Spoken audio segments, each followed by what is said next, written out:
Irmãs,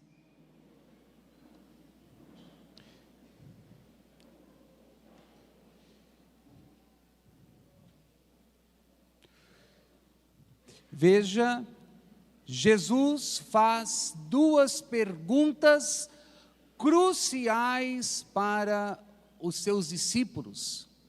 E essas duas perguntas cruciais, elas também são para nós, porque nós somos seus discípulos também.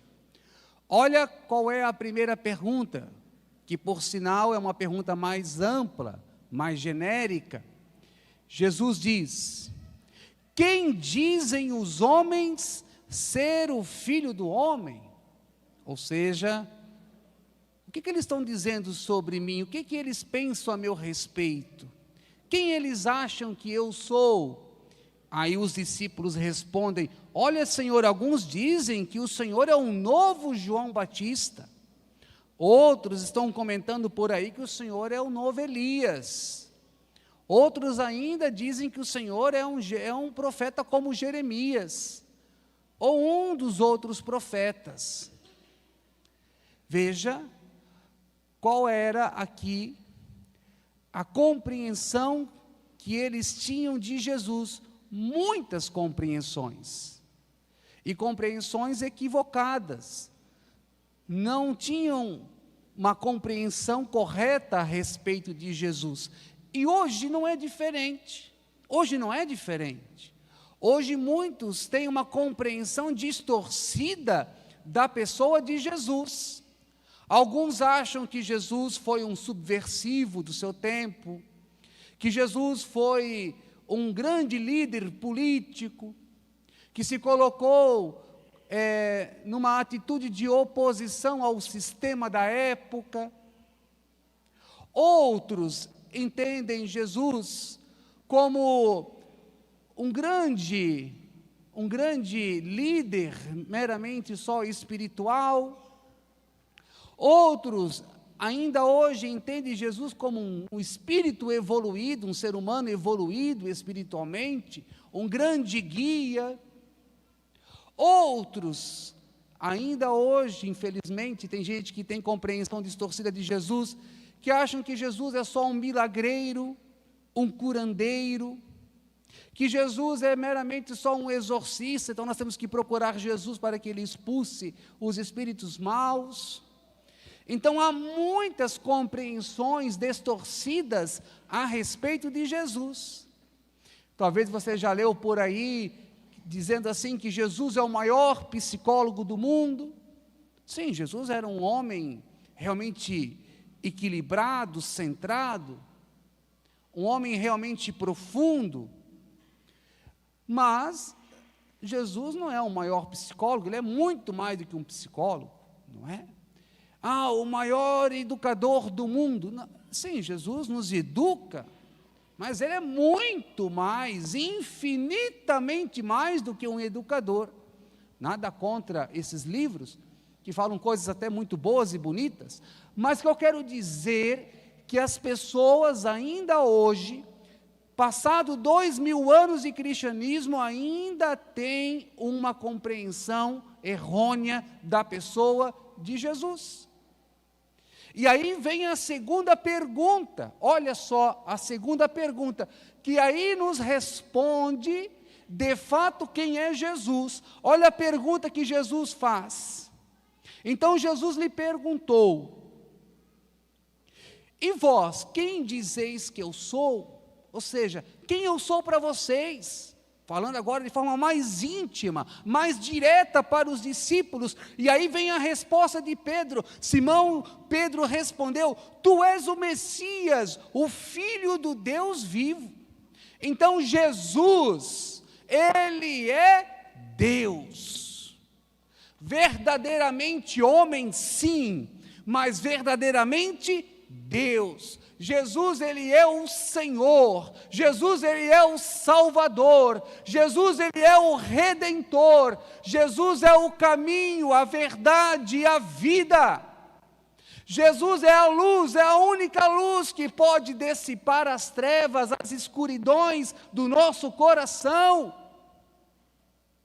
Jesus é o bom pastor, Ele é o único pastor que dá a sua vida pelas ovelhas, derrama seu sangue, se imola pelas suas ovelhas, se entrega pelas suas ovelhas. Jesus é a vida e a ressurreição, Ele venceu a morte, Ele pisou na morte, Ele pisou no pecado, Ele pisou em Satanás, e Ele nos dá a graça da vida nova. Então Jesus não é meramente um curandeiro, embora Ele possa curar e cura. Jesus não é meramente um milagreiro, embora Ele possa fazer milagres. Jesus não é meramente um exorcista, embora Ele possa exorcizar tudo que Ele quiser. Mas Ele é Deus, é isso que tem que estar muito claro no nosso coração. E quando nós fazemos um acampamento, seja ele de casal, seja qual for o acampamento, nós temos que descobrir este Jesus maravilhoso que é Deus, homem Deus, que me ama, que dá sua vida por mim. Eu tenho que sair de um retiro como esse, com essa certeza, a partir de agora, Jesus é o meu tesouro, é o tesouro do meu casamento, é o tesouro da minha casa, da minha família, do meu trabalho, é a minha pérola mais preciosa, por Ele eu vou servir, por Ele eu vou dar a minha vida no seu reino. Essa descoberta é fundamental, porque se nós fazemos um retiro e não descobrimos isso, não valeu nada o retiro. Eu tenho que sair encantado com Jesus, encantado por Jesus. A partir de um retiro desse, ele tem que ser o centro da minha vida, da minha família, da minha casa. Tudo mais tem que vir em segundo plano. Jesus tem que ter a primazia na minha vida. Sabe por quê? Olha o que diz a segunda leitura no finalzinho. Olha o que diz a segunda leitura no finalzinho. Na verdade, tudo é dele. O seu dinheiro é dele, a sua família é dele, o seu carro é dele, a sua casa é dele. A sua vida é dele, na verdade tudo é dele, por ele, para ele, a ele a glória para sempre, amém? Tudo é dele, por ele, para ele, por isso ele merece de nós todo o louvor, toda a honra e toda a glória, a ele a nossa adoração, a ele a nossa gratidão, a ele a nossa vida, porque tudo é dele, por ele e para ele. Amém? Você tem certeza disso? Porque veja no seu coração, porque isso tem que estar fortemente gravado no seu coração. Tudo é dele, por ele e para ele. Ele é tudo. Nada se antepõe a Jesus. Nada. Por isso, aquilo que não é de Deus tem que sair da sua vida a partir desse momento. As mentiras, as enganações, os fingimentos, não podem mais existir. Tudo é Ele, por Ele e para Ele. Não pode mais ter vida dupla. Não pode. Não pode. Porque tudo é dele, por ele e para ele. A ele a glória para sempre. Amém. Temos que nos render à pessoa de Jesus, porque ele é o Messias, o Filho do Deus vivo. E é nesta fé de Pedro, é nesta profissão de Pedro, que Jesus então nos diz algo maravilhoso. Por isso, eu te digo que tu és Pedro, tu és pedra, tu és rocha. Sobre esta pedra construirei a minha igreja, e o poder do inferno nunca poderá vencê-la. É na fé do apóstolo Pedro que Jesus constrói a sua igreja. que é um projeto do Pai. E essa igreja foi instituída por Jesus ao longo da sua vida, e ela nasce do coração aberto de Jesus no alto da cruz. Nós nascemos do coração aberto de Jesus. E é na fé de Pedro e dos apóstolos que Jesus então edifica a sua igreja. E olha o que diz ali, olha o que diz ali: o inferno jamais vai vencê-la. Veja, nesses 2000 anos de cristianismo, quantos impérios se levantaram ao longo deste mundo afora, e muitos impérios que combateram a igreja. Aonde estão esses impérios? Caíram. A igreja de Cristo permanece de pé, apesar de toda a perseguição, apesar de tudo aquilo que é contrário, que se opõe à igreja, ela permanece de pé. Mesmo com os pecados dos filhos da igreja, ela continua de pé, porque a igreja é de Deus. Ela não é uma invenção humana, ela é uma invenção divina, que vem do coração do Pai. E é através da igreja que o Pai, por meio do Filho no Espírito, quer constituir, quer formar a sua família, que é a família de Deus. Por isso podem fazer o que quiser contra a igreja, mas não derrubarão ela, ela não cairá, porque ela é de Deus. O inferno não prevalecerá. O demônio pode atacar de todas as formas, defamar a igreja, mas não conseguirá, porque Deus está sustentando essa igreja, e a alma dessa igreja é o Espírito Santo, cuja cabeça é Cristo. E olha, continua dizendo aqui, Jesus para Pedro: eu te darei as chaves do reino dos céus. Tudo que tu ligares na terra será ligado nos céus, e tudo que tu desligares na terra será desligado no céu. Dar as chaves significa que Jesus está dando a Pedro toda a autoridade. Tanto é que nós chamamos o nosso Papa, que é o sucessor de Pedro, de sumo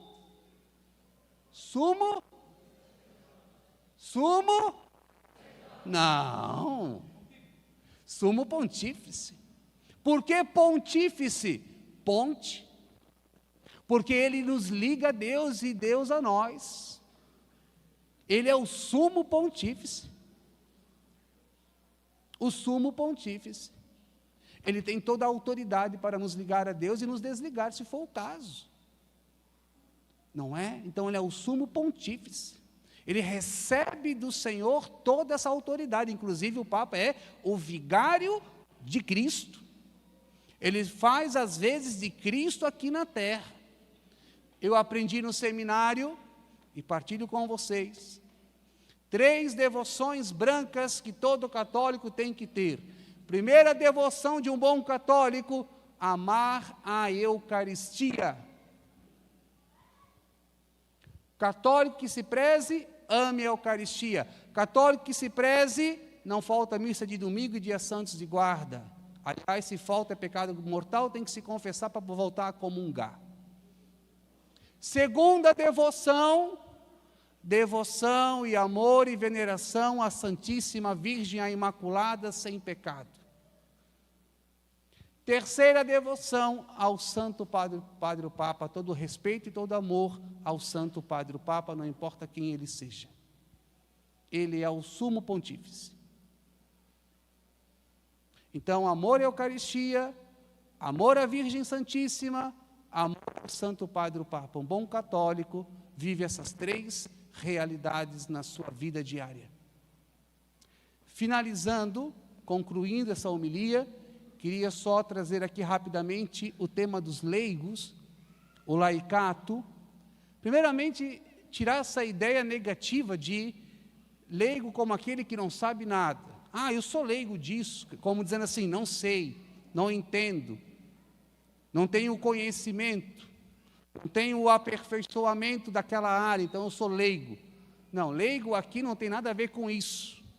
Leigo aqui significa povo, não é? E veja, o Papa São João Paulo II escreveu um documento, serei breve, um documento cujo título é Christis Fidelis Lait. Neste documento, se eu não me engano, de 92, ele coloca ali qual é a missão do leigo, qual é a identidade do leigo. E qual é a identidade? Ele diz, a identidade do leigo é a identidade da índole secular. Vou explicar o que é a índole secular. Secular aqui é no sentido bem corretamente, trazendo do latim seculum, seculorum, ou seja, a palavra século aqui significa mundo, não é? Então, índole secular, secular aqui, a palavra significa mundo. Então, veja, a identidade do leigo, ele tem uma missão que a gente chama ad intra e ad extra, ou seja, ele tem sim a responsabilidade de servir o reino de Deus dentro da igreja, exercendo um ministério, participando de uma pastoral, participando de um movimento, participando das novas comunidades, sim. Mas o leigo, além de ter esta missão dentro da igreja, por isso ad intra, ele tem uma dimensão que chamamos de ad extra, ele tem a missão de ser sal da terra e luz do mundo no mundo. Porque vocês chegam em lugares e em pessoas que nós, sacerdotes, diáconos, bispos, nós não chegamos. Vocês vão em departamentos, sejam eles públicos ou privados, que nós não chegamos. Vocês têm a missão lá onde vocês trabalham, fazer a diferença como cristãos, levar o evangelho, ser fermento na massa. Por isso é inconcebível, incompatível um cristão ser corrupto, é inaceitável um cristão trapacear, é inaceitável um cristão ser trambiqueiro, porque se for para ser assim cristão, para que é cristão? Qual é a diferença nossa para o mundão? Se não é para nós fazermos a diferença no mundo, porque somos cristãos? Não faz sentido. Ou nós fazemos a diferença onde nós estamos, ou, melhor dizer, não sou cristão, para não passar vergonha, para não envergonhar a família dos cristãos. Você está entendendo a seriedade da vocação, do chamado, da identidade do leigo? Vocês têm a missão de fermentar o mundo aonde vocês estão. Às vezes não vão pregar o evangelho explicitamente, mas com as atitudes, com o jeito de ser, com a conduta. É inaceitável um cristão ter uma linguagem que não seja uma linguagem boa. É inaceitável um cristão se expor, ser promíscuo. É inaceitável um cristão estar escutando certas músicas que são horríveis, baixeza total. É inaceitável um cristão dançar certos funks por aí, filhos de Deus, desculpa dizer, mas é uma coisa horrível, horripilante. Isso não deveria estar no coração de um cristão. Nós deveríamos dar testemunho, sermos diferentes, não melhores, mas diferentes. E às vezes, falando bem baixinho, às vezes, aqueles que não estão na igreja são muito mais honestos do que muitos cristãos, são muito mais coerentes do que muitos cristãos. Último pensamento, Mahatma Gandhi, quando chegou na Inglaterra, que ele conheceu a Bíblia, ele leu a Bíblia, ele ficou encantado por Jesus. Mas quando ele viu as atitudes dos cristãos, ele disse: deixe eu no hinduísmo, que eu vivo muito melhor. Tal foi o escândalo que ele teve para com as condutas dos cristãos.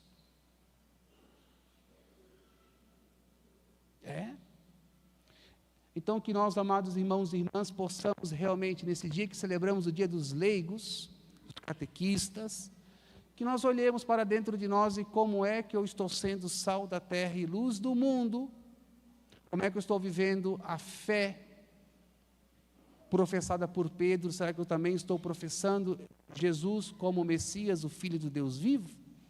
Que o Espírito Santo nos ajude a nós sermos cada vez mais, todos nós, eu não estou fora, todos nós, cristãos melhores. Louvado seja nosso Senhor Jesus Cristo.